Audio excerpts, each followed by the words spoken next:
Subscribe کریں ہمارا channel التذکیر اور ویڈیو کو سب سے پہلے دیکھنے کے لیے دبائیں بیل آئیکن۔ اہلیہ اور بچے کو چھوڑ کر چلے جاتے اللہ کی حفاظت۔ دیکھیے آزمائش، ایک تو بڑھاپے میں اولاد ہوئی اور پھر حکم ہو رہا ہے کہ ان کو تنے تنہا چھوڑ کر چلے جاؤ۔ اور دیکھیے حضرت اسماعیل علیہ السلام بڑے ہوتے ہیں، نوجوان ہوتے ہیں، بوڑھے باپ کا سہارا بنتے ہیں۔ حضرت ابراہیم علیہ السلام اپنے جذبات پر قابو رکھتے ہیں کہ میرا بچہ جوان ہو گیا، میرا کام آئے گا، میرے ساتھ ہاتھ بٹائے گا۔ جب بچہ جوان ہو گیا، اللہ کی طرف سے حکم ہو رہا ہے کہ اس بچے کو میرے لیے قربان کر دو۔ آج کا انسان تصور بھی نہیں کر سکتا کہ کوئی اپنے بچے کو قربان کر دے، اپنے پروردگار کے لیے ذبح کر دے۔ عقل و فہم سے دور کی بات ہے۔ آج کی ترقی یافتہ دنیا اس چیز کو سمجھ ہی نہیں سکتی کہ کوئی اپنے بیٹے کو کس طرح قربان کر سکتا ہے۔ اور پھر کون سا بیٹا جو بڑھاپے میں آیا، بہت سی آرزوؤں کے ساتھ آیا، اور اللہ تعالی جب وہ کسی کام کے لائق ہو رہا ہے تو حکم دے رہے ہیں کہ اس کو میرے لیے قربان کرو۔ حضرت ابراہیم علیہ السلام اپنے بیٹے سے مشورہ کرتے ہیں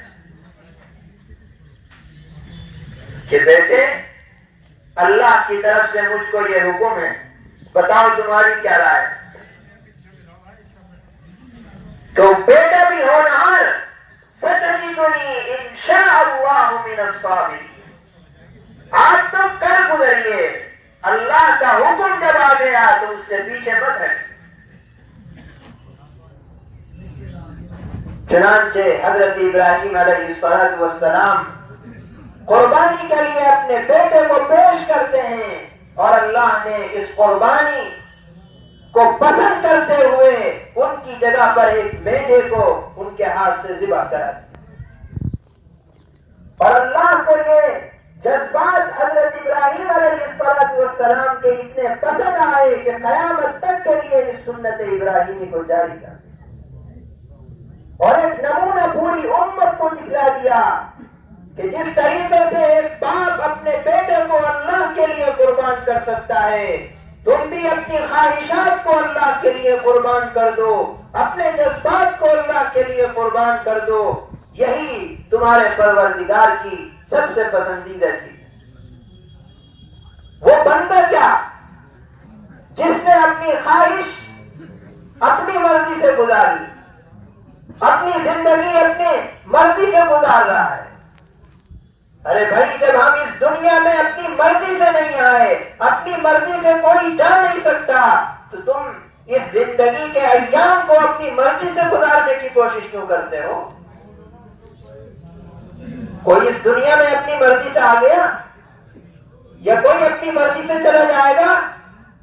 جب اپنی مرضی سے کوئی اس زندگی میں آ نہیں سکتا اور نہ جا سکتا، تو تم اس زندگی کے ایام کو، اوقات کو، لمحات کو اللہ کی مرضی سے گزارنے کی کوشش کرو، ورنہ تم ناکام ہو جاؤ۔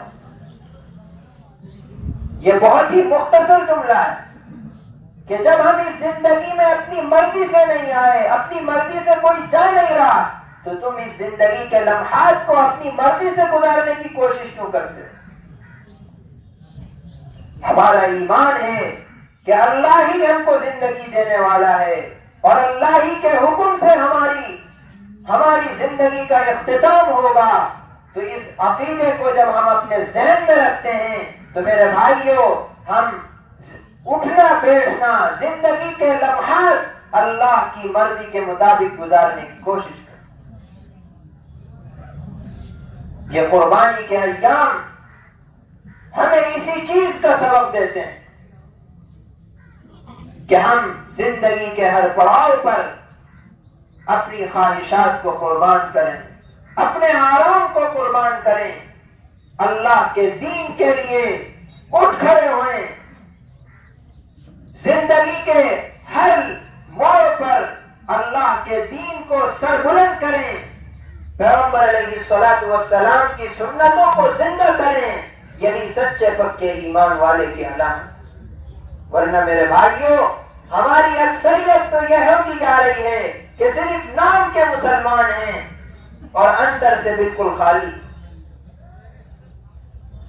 جب تک ہم اپنی ذمہ داری کو محسوس نہیں کریں گے میرے بھائیوں، ہم اپنے دین کی صحیح حفاظت کرنے والے نہیں۔